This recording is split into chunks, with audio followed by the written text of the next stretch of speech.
Here is position 1 of the minor pentatonic scale. This simple and easy to play scale is often the gateway for many guitarists to break into the world of lead guitar and improvising guitar solos, like this. For many guitarists, this style of playing can seem daunting and complex. However, in this lesson, I will guide you step by step through the process of creating your own guitar solos and show you that it can actually be very easy to sound good with very little effort. So let's get started. As you can see, each note in this scale has a number assigned to it. These all refer to the fingering, not the fret numbers. To begin with, we need a starting note, so let's pick the A note on the low E string, 5th fret. As our scale is called the minor pentatonic scale, this will place us in the key of A minor, but we'll get into that in more detail later. Play this note using your 1st finger. Next, play the note located on the same string but 4 frets higher with your 4th finger. Next, jump to the A string and play the 1st finger followed by the 3rd finger. The D string would be the same, so fingers 1 and 3. The G string again would be fingers 1 and 3. The B string would be fingers 1 and 4, and the final E string would be fingers 1 and 4 also. So altogether that would be 1 4 1 3 1 3 1 3 1 4 1 4. So nice and easy. Try to memorize and practice playing this ascending, so playing up the scale, and descending, coming down the scale, until you have a basic grasp of the pattern. Next, we need a backing track to play this scale with. You have 2 options here. The first option is to simply find a backing track on YouTube. Try searching backing track, and you'll find hundreds of great sounding tracks to improvise with. However, and this is very important, make sure that it's in the correct key. So you might be better specifying backing track in A minor. This scale will also work over most blues backing tracks, whether it specifies A or A minor, as blues harmony tends to function a bit differently, but that's for another lesson. The second option is to use a loop pedal to create your own backing track. This is my preferred option, as you can record your own rhythm track with whatever feel, groove or chords you want. And not to mention, they're lots of fun and a great songwriting tool.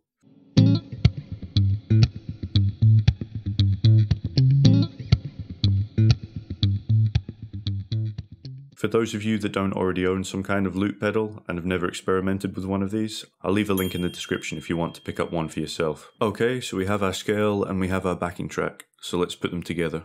Next, you'll simply want to play this scale over the backing track slowly and listen. You'll hopefully notice that every note sounds good. For those of you that have not been through this process, then this should be a bit of a light bulb moment, as you realise that as long as you stick to the scale notes, you can't actually play anything that sounds bad. Now, playing this scale up and down obviously sounds good, but it doesn't yet sound like a guitar solo. So let's experiment with starting and ending in different locations, perhaps repeating certain notes and adding dynamics such as shorter or longer notes, or quieter and louder notes. All of these things help, but you may feel that you're lacking direction and sound a bit lost, which brings us to the next step.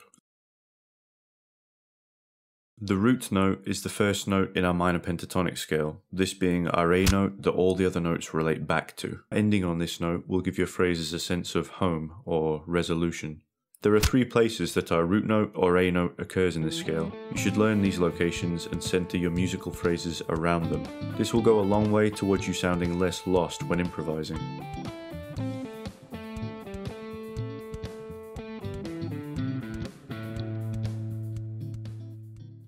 So we've already discovered that ending on a root note has a sense of resolution. So what happens when we play a phrase that finishes on any other note in the scale? The answer is the exact opposite. We create a sense of tension that needs to be resolved. So let's call these phrases questions, and phrases ending on a root note answers. With this concept, you could have a musical conversation with yourself, adding much more interest into your guitar solos, and giving you even more sense of direction when improvising.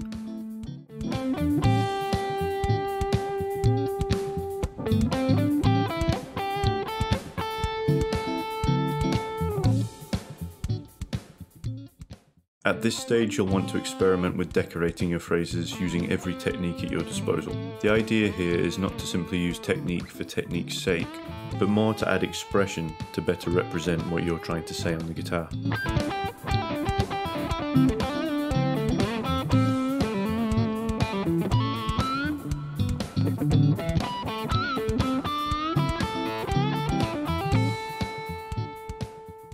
Okay, so that's everything you need to know in order to start improvising, but we're still missing one vital piece of information. How do we play in other keys besides A?